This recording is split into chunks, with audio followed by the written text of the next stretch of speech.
presenta Claro Empresas para sus servicios de valor agregado, Clock, flota satelital y Microsoft 365. Contactate al 0800 8899. Amigos, bienvenidos a Empresarios de acá, como siempre un placer recibirlos a través de la pantalla de NSTV y también nos pueden encontrar como siempre en la web. Hoy vamos a hablar a propósito de la inserción internacional de las empresas uruguayas.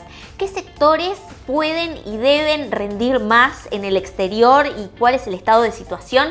Algunos de los temas que vamos a conversar con Nicolás Albertoni, que es experto en relaciones internacionales. Vamos a hablar del vino uruguayo, vamos a hablar de cómo viene la vendimia en estos días que se inicia, si se puede adelantar algo, y de otras características con Santiago Deicas, que es director de Bodega Familia Deicas. Vamos a una placa y ya tomo asiento y recibimos al primer entrevistado del día de hoy.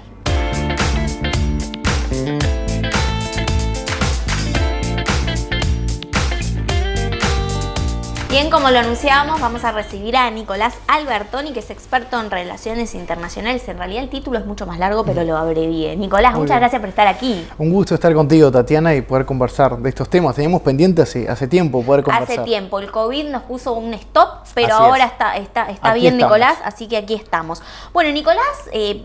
En 2018, para decir algo, la revista Global Americans de Estados Unidos lo distingue como uno de los 20 intelectuales emergentes de América Latina. Así que bueno, felicitaciones, pues esa distinción se acrecentó aún más en estos años.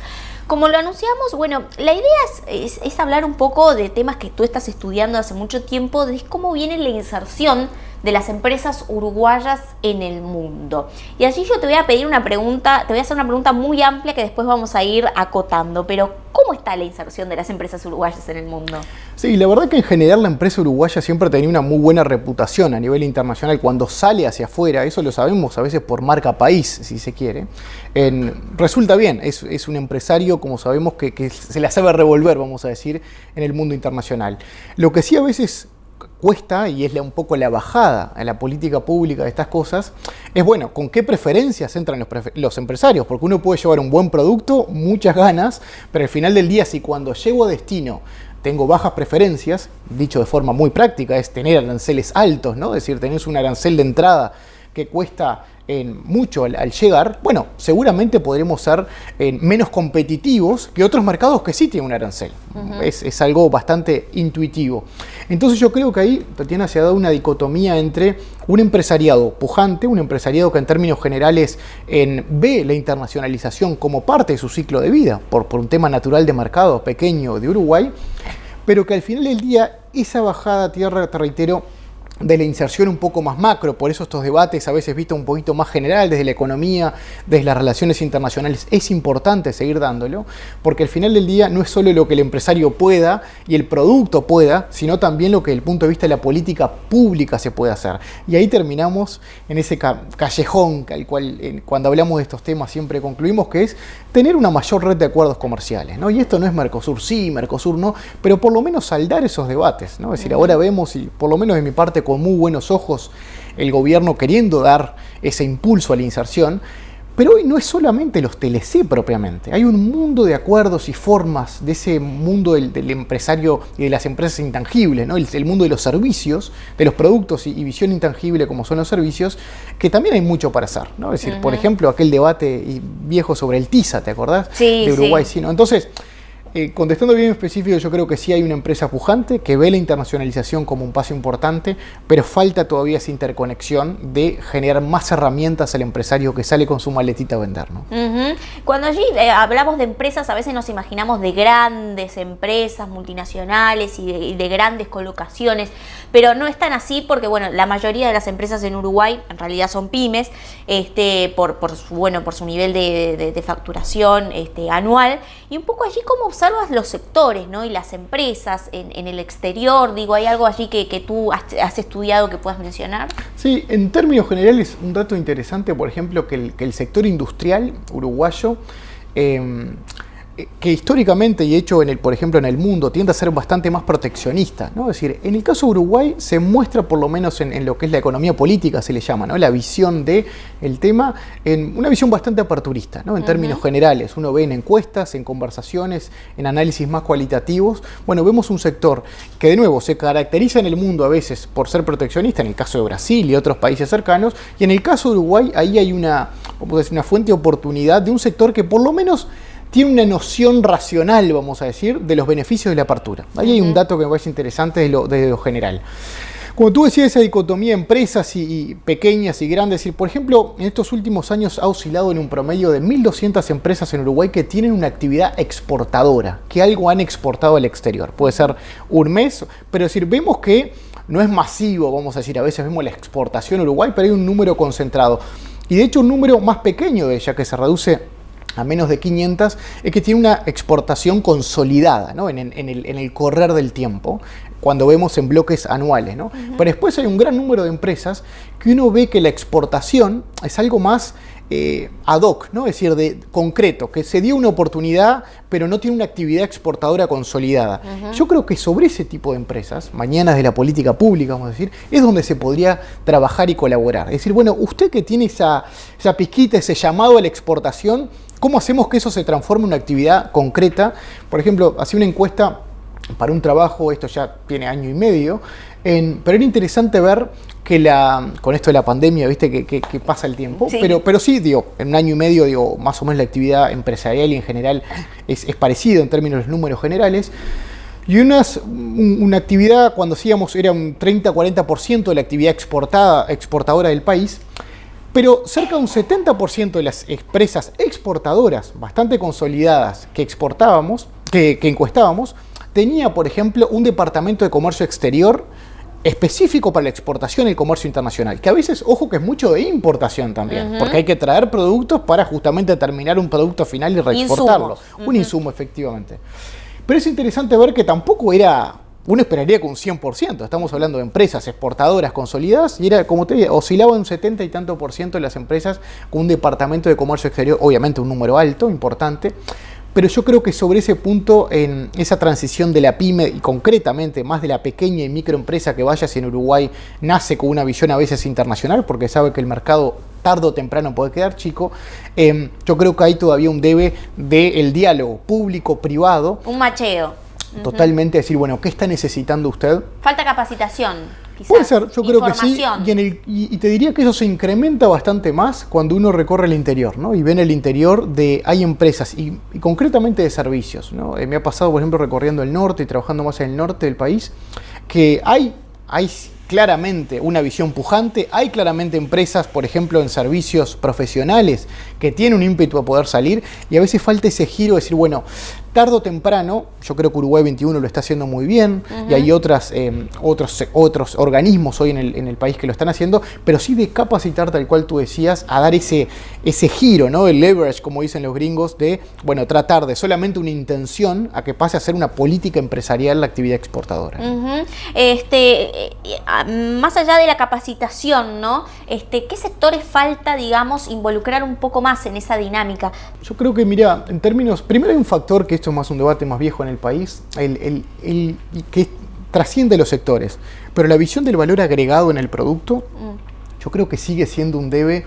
Y es verdad que es un mito de que los productos de origen animal y vegetal, en el caso de nuestro país, exportados, no tienen valor agregado. Yo creo que eso es un mito, porque uno ve y hay claramente un valor agregado, sí vertical, ¿no? Es decir, un valor agregado vertical que se genera en muchas cosas, ¿no? La trazabilidad y demás, como siempre lo vemos en el caso de la carne. O sea que eso sí es un mito. Pero cuando uno sale de las cadenas tradicionales, tema como la minería y demás, que en el país de alguna forma tiene ¿cómo transformar esos sectores más tradicionales de exportación a veces y darle un sentido de valor agregado?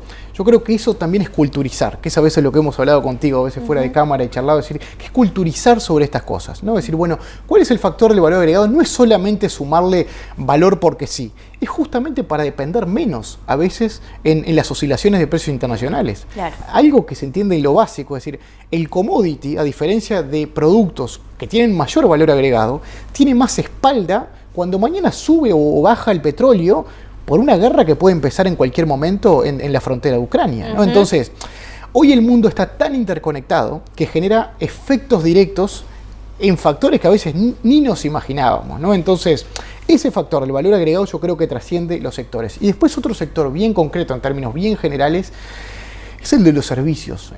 Casi que ahí no hay techo para crecer en términos de país, ¿no? Es decir, yo creo que un país como el nuestro, pequeño, que sabe que por su capacidad hasta territorial no va a poder quizá generar grandes dinámicas, los servicios globales sí pueden ser infinitos, vamos a decir, en sus servicios, ¿no? Entonces, ahí en su potencia, en su crecimiento, ahí yo creo que ser parte de las conversaciones globales que hay en el mundo hoy sobre los mercados internacionales de servicio. El país hace unos años debatía sobre ese famoso TISA, que era un acuerdo de servicios que hoy incluye al 70% del mercado de servicio mundial. Eso pasó que en la OMC, básicamente, no sé, en la Organización Mundial de Comercio, era difícil resolver las cosas porque es por consenso, por nada, lo cual está bien, porque a un país pequeño como el nuestro se le haría muy difícil si los grandes deciden lo que quieren. Entonces dijeron, ¿saben qué? Vamos a salir del ámbito multilateral, por así decirlo, y decidir en bloques más chicos. Bueno, ese bloque empezó a crecer y hoy es el 70% del comercio de servicios. No está resuelto ese acuerdo. Pero Uruguay no ser parte a veces de esas conversaciones, por suerte, repito, hoy hay un gobierno que sí quiere ser parte de esa conversación. Bueno, hay que dar ese apoyo de diferentes sectores, de la academia, del mundo técnico, a promover que sí Uruguay avance en ese sentido. Pero yo creo que en el comercio de servicios, yo no diría que hay un debe, pero sí hay una oportunidad de potenciar, ¿no? De potenciar a través de dar herramientas al empresario de servicios. Bien, bueno, vamos a estar atentos un poco cómo confluyen también estos temas y seguramente contemos contigo en otra oportunidad. Nicolás Albertoni, experto en relaciones internacionales, muchas gracias por estar aquí en Empresarios de Acá. Mucho gusto. Bien, nosotros nos vamos a una pausa y ya regresamos. Bueno, no nos vamos sin antes agradecer, por supuesto, las marcas que me acompañan, el look es de Guapa, los zapatos de Marcel, los accesorios de Nova y de Carmen Manrique, me cuido en Betel Spa con los productos L'Oréal Paris. Betel, única cadena de centros de estética y spa del Uruguay. Estudios Bet, la consultora de franquicias líder en Uruguay. Conozca la manera más segura de expandir, desarrollar e internacionalizar su negocio. Estudios Bet, líder en franquicias en Uruguay. Entendemos profundamente las necesidades de nuestros clientes. Incorporamos talento donde las organizaciones lo requieren, comprometiéndonos con el personal que ofrecemos. Hacemos compatible la flexibilidad y adaptabilidad de inversión en capital humano con la calidad del servicio recibido. Compass Uruguay, la solución del outsourcing.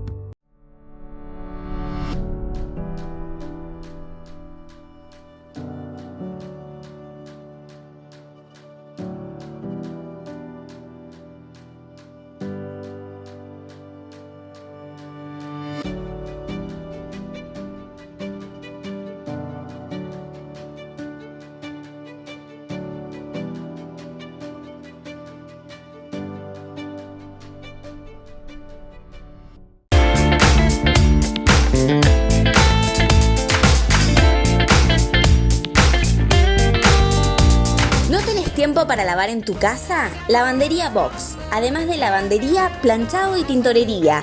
Ubicados en Pocitos, Punta Carretas y ahora en Barra de Carrasco.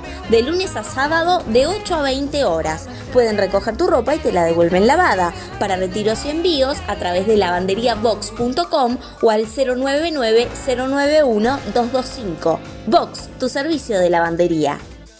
Presenta este espacio Compass Uruguay. Soluciones para outsourcing de personal.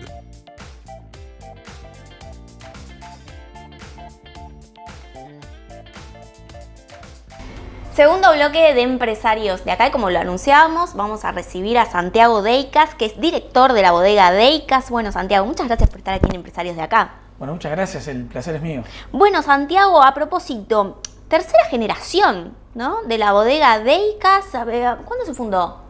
Mira, mi abuelo compra la bodega Establecimiento Juanico en 1979 y empezamos un proyecto ahí, y después la bodega Familia Deicas surge por el 2000 en un proyecto que empezamos del 2000 al 2010 muy enfocado en descubrir diferentes zonas del país y bueno, se consolida a partir del 2010. Allí está, entonces, por una parte establecimiento Juanico y después Bodega Deicas, como más Bodega Familia Deicas. Bodega Familia Deicas, ahí está. Bueno, Santiago, recordarles para quienes no lo saben e informarlos, en septiembre del año pasado fue la única personalidad del Uruguay reconocida por la prestigiosa revista británica Decanter entre los 5 winemakers más influyentes de Latinoamérica. Bueno, felicitaciones. Muchas gracias. Felicitaciones. ¿Cuántos años tenés? Muy joven. 35. 35, muy joven. Bueno, estamos ahí en edad, así que me rinde decirle que es muy joven. Bodega Deicas, ¿en qué se especializa? Obviamente está el Tanat presente allí, pero un poco, ¿qué se puede contar de la producción? Mirá, la característica que tenemos en la bodega es como que un fanatismo por ir a descubrir zonas nuevas y también técnicas nuevas y formas diferentes de hacer el vino, siempre manteniendo la tradición de las cosas que funcionan bien. Por ejemplo, Preludio es un vino muy clásico que hacemos pequeños cambios a lo largo del tiempo, y después tenemos otros vinos como Extreme Vineyards, que son vinos totalmente innovadores y modernos. O sea, tenemos ese balance entre las dos cosas. ¿Cómo se innova en un vino? Mira, lo primero, que tiene más impacto, es en dónde plantar y cómo manejar el viñedo. Eso es lo más importante, porque el 80%, 85% de la calidad viene de la uva. Entonces vos podés hacer todas las innovaciones en el proceso, pero si la uva no está buena, no vas a poder tener un gran vino. Después de tener una uva extraordinaria, cómo interpretamos al lugar es cómo hacemos el vino que nos da un lugar. Esa manera de cómo hacer el vino también se puede innovar un montón. Allí, yo, por ejemplo, ingresando al portal de Bodega Familia Deicas, hay una frase que dice Atlantic Wines of Uruguay, ¿no? Vinos del Atlántico, de Uruguay. ¿Cómo influye en este caso la cercanía a la costa en lo que es, por ejemplo, el sabor o una producción? Mira, la costa influye muchísimo en la producción del vino. De hecho, zonas de las más importantes del mundo, como por ejemplo Bordeaux en Francia, son viñedos con influencia costera. Y la costa lo que tiene es regular la temperatura durante todo el año de los viñedos. Y es más evidente el impacto de esto durante esta época que estamos ahora de vendimia, donde la uva empieza la maduración y la termina. En esta época la uva pasa a estar un granito verde chiquito a tener tamaño y tener, en el caso de las tintas, color, y a desarrollar un montón de componentes en la uva, que son los que después vamos a transferir al vino. Ese desarrollo de componentes se favorece mucho cuando la temperatura no es tan extrema, está una temperatura moderada y con mucha luz, mucho sol. Entonces, lo que hemos descubierto ya hace muchos años, que nos identificamos, a lo que nos da una identidad como país productor de vinos, es esta influencia costera, logrando tener vinos mucho más balanceados y más redondos y más frescos también, vinos que te dan ganas de seguir tomando más de una copa. Eso es lo que nos puede aportar la cercanía a la costa. Estamos en época de vendimia, un poco allí cómo viene en términos de producción, cómo tú observas, a partir de la experiencia propia, por supuesto, que me puedas reflejar también el mercado. Mira, bueno, la costa, así como nos da esta identidad, esta baja temperatura, en parte está dado también por las lluvias que tenemos durante todo el año. Y las lluvias son, por un lado, positivas y por el otro lado no tanto. O sea, nosotros queremos que haya lluvias para darnos la identidad, para bajar la temperatura, dar cierta humedad, y también queremos que no se nos vaya demasiado. O sea, nos gustaría no tener demasiadas lluvias para que la calidad tampoco se diluya tanto y no tener problemas de hongos que pueden aparecer con muchos días de precipitaciones. Ahora estamos empezando la cosecha, entonces nosotros no nos animamos a decir cómo va a ser de calidad, porque nos ha pasado, por ejemplo, 2014, de anticipar que veníamos muy bien y después empezó a llover todos los días de la vendimia y fue un desastre. Entonces, mejor hacer un pronóstico, claro, hasta por cábala. Sí. De hecho, en la bodega, si escuchan que decimos que la vendimia viene buena, ya se ponen todos nerviosos porque se acuerdan de aquel episodio de 2014 y bueno, no tenemos permitido anticipar la calidad hasta después de que termine la vendimia. ¿Termina en, recordar? En general tenemos que cosechar la penúltima semana de marzo. Y después ya esos vinos están prontos para el proceso de industrialización. Después el vino se convierte, la uva se convierte en vino en pocos días, o sea, 2-3 semanas ya está fermentado, ya está terminada la fermentación, pero no quiere decir que esté pronto para tomar. En general, los grandes vinos necesitan después todo un trabajo de crianza y maduración que dependiendo del vino puede llevar 6-8 meses o 2 años y medio de crianza en barrica y 3 años en botella, como el caso de Preludio. Bien, y allí para tener una puesta a punto en cantidad de litros o botellas, como quieras medirlo, de lo que es la bodega familia Deiscas, para visualizar un poco en el mercado, ¿no?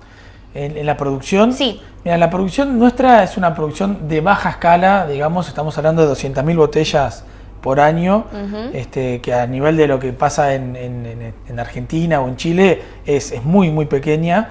Y bueno, es una bodega, la bodega familiar Deiscas, donde le metemos mucho foco en la familia. Ni que hablar que en bodega Juanico, establecimiento Juanico también, estamos presentes, mi padre y yo encima de todo. Lo que pasa es que son mucho más litros, en cambio un foco incluso mayor en menos cantidad nos da un diferencial en la calidad.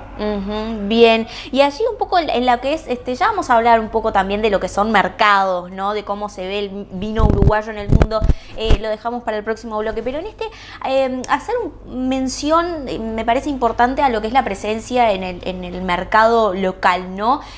Tanto en consumo del uruguayo per cápita, así como viene para actualizar. Mira, el consumo se ha estabilizado, veníamos decreciendo mucho. Hay que ponerse en contexto hace 20, 25 años, cuando todos los adultos, sobre todo los que estaban trabajando, frenaban al mediodía a tomar vino. En la construcción se tomaba vino al mediodía, en el transporte se tomaba vino al mediodía. O sea, era normal frenar, tomarte 1 o 2 copas de vino y seguir trabajando, lo mismo de noche. Ese tipo de consumo obviamente no existe más, entonces es imposible pretender que se sigan tomando más de 33 litros por persona por año, y hoy estamos cerca de los 20, 22, y por suerte está estabilizado. O sea, se frenó la decaída de consumo, y lo que sí está aumentando es el consumo de vino fino, de vino de calidad. Lo que va decayendo es el consumo de vino de mesa, vino suelto, y se mantiene, incluso viene creciendo sistemáticamente entre un 2 y un 5% el consumo de vino fino. Ello también incrementa lo que es la inversión, ¿no? En cada compra, allí, ¿no? En la ecuación. O sea, en resumen, estamos tomando menos cantidad, pero de mucho mejor calidad. Y allí, Santiago, la presencia de los vinos importados, ¿no? Siempre es una pregunta que realizo aquí a varios colegas que han pasado por aquí, por el programa, un poco tener su visión, ¿no? Sobre la presencia, porque bueno, cuando vamos al supermercado obviamente tenemos muchas opciones.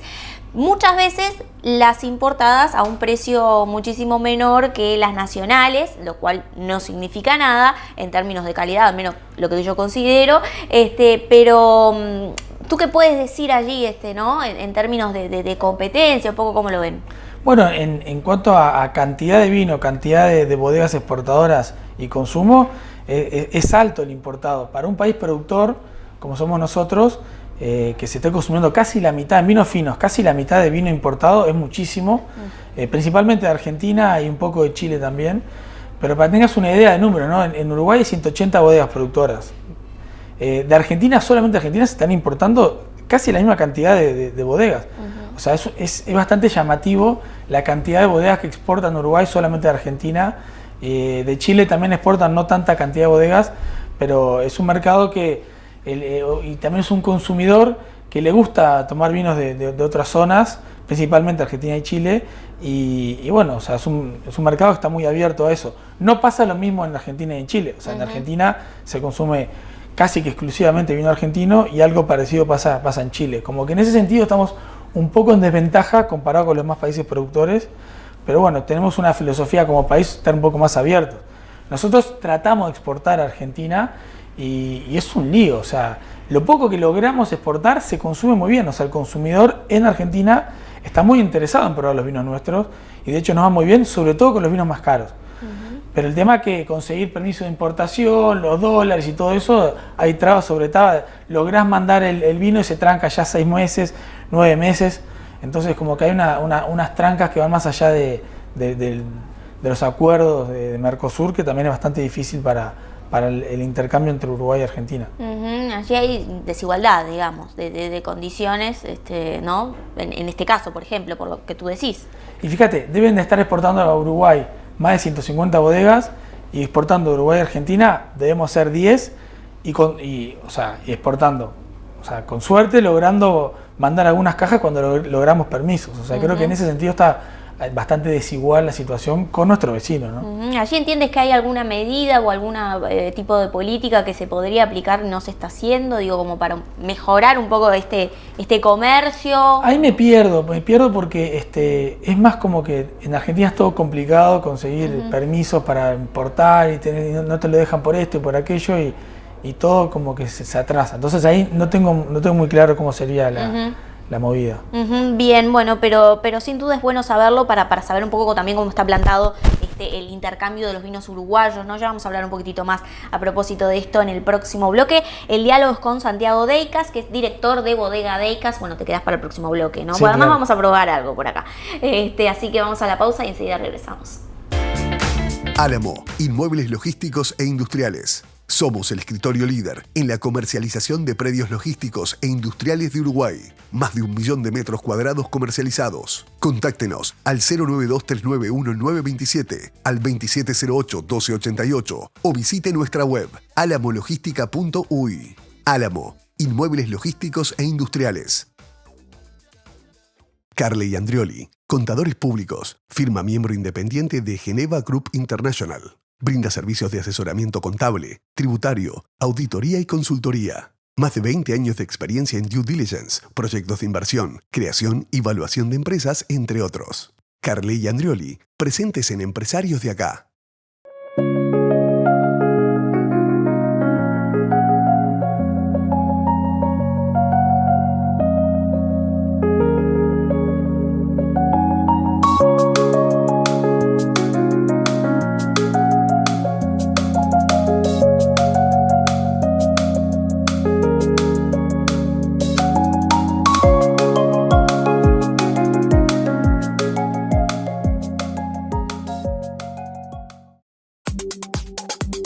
Acércate a conocer un espacio diferente.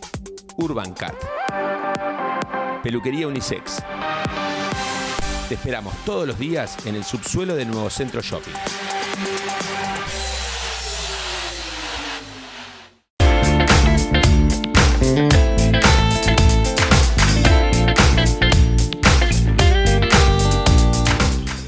Empresarios de Acá. Se realiza en el Hotel Cottage Carrasco.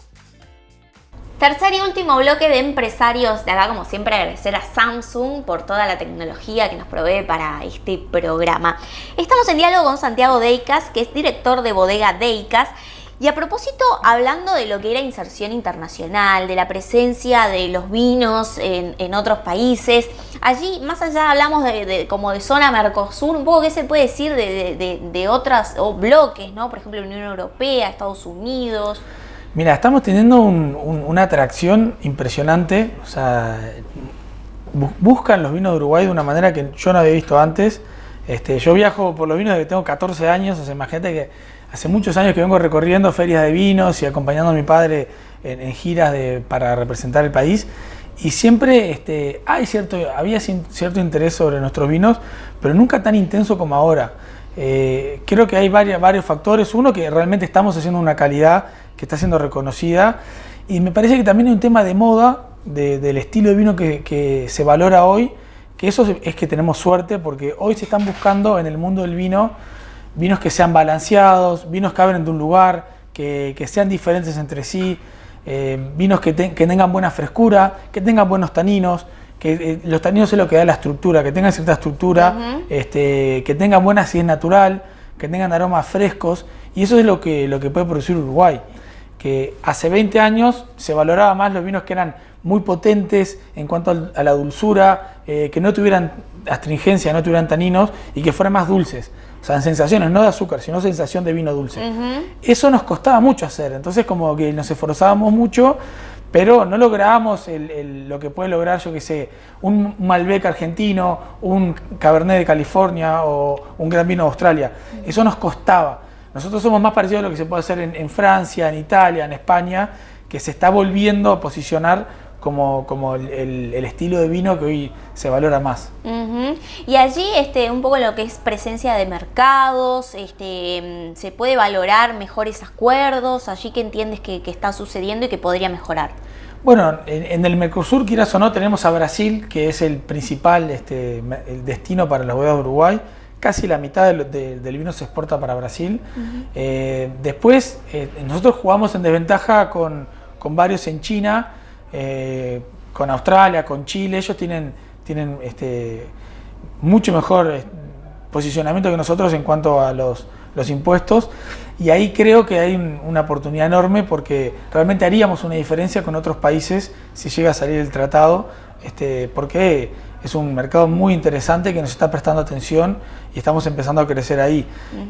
Después, bueno, no sé, Estados Unidos es uno de los mercados más importantes para Uruguay en vinos, y también ahí no tenemos mucha ventaja. El único país donde tenemos alguna diferencia es en México, pero somos muy pocas bodegas que estamos exportando ahí, y no hemos logrado un nicho que nos reconozcan como país. ¿Qué pasa allí en México? Ahí hay un tratado de libre comercio Uruguay y México, y bueno, tenemos ahí una oportunidad, y hay algunas bodegas que logramos exportar, pero somos pocas las que estamos haciendo ruido en México. ¿Qué pasa con el capítulo, por ejemplo, Rusia, todo lo que es el sudeste asiático? ¿Allí hay oportunidades? En Rusia venimos creciendo un montón como país, nos está yendo muy bien.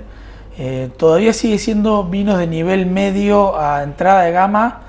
No logramos salir de ese... ¿Qué serían, por ejemplo? Y vinos de entrada de gama o mitad de gama, o sea, vinos finos, pero no llegamos ni cerca, por ejemplo, a Preludio.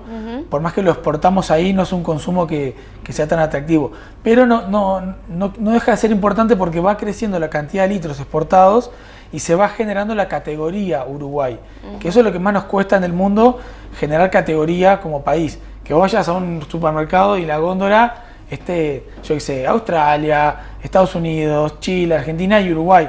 Lo que nos pasa en la gran mayoría de los países, que estamos en la categoría otros. No sé, entramos nosotros, puede entrar, yo que sé, incluso Brasil, puede entrar, no sé, vinos de Rumania, vinos de Moldavia, zonas que no son conocidas, pero que también producen vinos y bueno, no logran tener un destaque. En algunos países, ya te digo, Rusia, hemos logrado en algunos lados posicionarnos como categoría. ¿Eso cómo se negocia? ¿Son estrategias de marketing con los supermercados? Digo, ¿eso lo tiene que generar acuerdos comerciales o gobierno, algún capítulo aparte? ¿Cómo se arregla eso? No, me parece que va más por un tema de lo que podamos hacer a nivel de varias bodegas en el mercado. O sea, en Brasil sí, somos muchas bodegas que estamos exportando, y es normal encontrar Uruguay dentro de la categoría. Igual te sorprendería la cantidad de lugares en donde estamos en otros, o dentro de chilenos, por ejemplo, o argentinos, si nos meten ahí. Pero es más fácil porque somos muchas bodegas que exportamos. Entonces, no es como que no puedes hacer un acuerdo para obligar al supermercado que ponga Uruguay y después hay una sola bodega exportando, claro, y te queda una franjita chiquita. O sea, para que funcione tiene que haber muchas bodegas que el supermercado pueda comprarle a varios y generar una categoría. Y eso no está pasando, digamos. Eso en la gran mayoría de los países no. Bien. Bueno, qué interesante, ¿no? Saber un poco cómo viene Ahora, sí, esto que te contaba es a nivel de supermercado. Sí. Yo creo que lo que es más interesante para Uruguay es ir a los canales más como de tiendas de vinos, de restaurantes, de vinos caros, que es donde realmente podemos hacer una diferencia. Y aparte, no tenemos una cantidad como para abastecer a todos en volumen, pero sí podemos hacer una diferencia en los vinos de calidad. O sea, por ejemplo, el reconocimiento que contabas hoy, que nos hicieron a nosotros. O sea, eligieron 5 de Sudamérica y eligieron a 1 de Uruguay. O sea, eso habla, es muy importante posicionarnos a ese nivel en cuanto a la calidad o la influencia que podemos tener en los vinos de calidad. O sea, eso ya habla de que hay una predisposición en los vinos de alta gama de hacer una diferencia. Y eso es lo que tenemos que apuntar. Calidad y no cantidad. Claro. Bien, y hay mucha tela para cortar todavía. Sí. Bueno, y lo que hay, no para cortar, sino para descorchar, es un vino que me trajo acá Santiago, que justamente me hablaba de Preludio. Y yo le decía fuera de cámara que Preludio, bueno, yo presté atención y, por ejemplo, el vino que le regaló el presidente de la República, la calle Pou, a Fernández cuando fue a Argentina, fue Preludio. No sé si tú lo viste. Sí, ¿Qué influencer? Este es un vino que suele ser regalado por presidentes. De hecho, desde que empezamos con este vino, sí, es un vino que ha posicionado a Uruguay a otro nivel. Fíjate que nosotros arrancamos en el 92 con este vino, se cumplen los 30 años este año. Wow. Y a partir, hay que acordarse que en una época que Uruguay no exportaba vinos. O sea, todo lo que hacíamos lo tomábamos acá. Y ese foco de la calidad y el reconocimiento que tuvimos en el 97 lo presentamos en Vinitaly, que es una feria muy, muy importante de Italia. Fue reconocido como el mejor vino de guarda y habían sido elegidos solo vinos italianos o franceses como el mejor vino hasta ese momento. Entonces, después de ese momento, el tener el Preludio nos empezó a abrir puertas a nosotros como bodega, pero también al país. O sea, poder mostrar que hacemos esta calidad de vinos nos abrió muchas puertas y empezamos una etapa de exportación que por suerte sigue creciendo hasta el día de hoy. Bien, bueno, felicitaciones. Bueno, vamos a probarlo, este Preludio, y nos vamos a despedir de este programa con Santiago Deicas, que es director de Bodega Familia Deicas.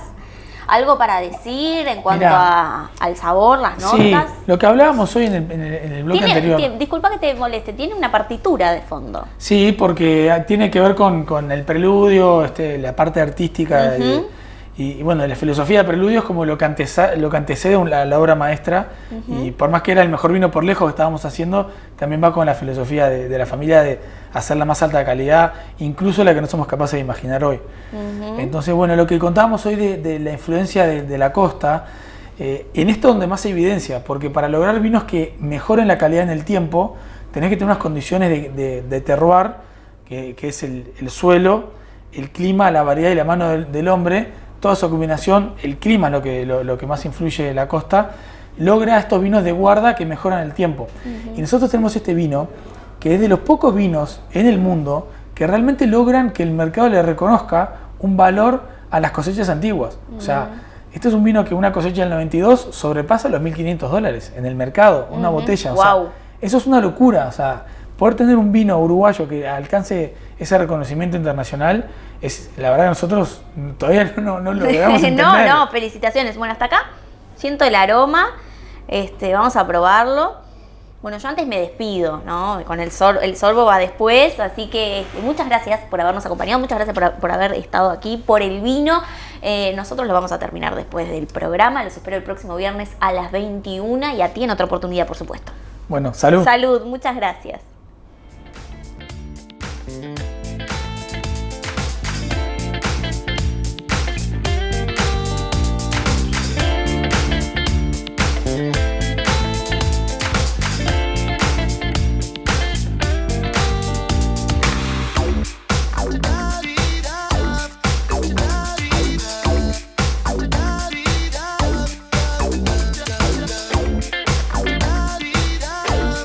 En Claro, tenés 60% de descuento en todos los planes por un año.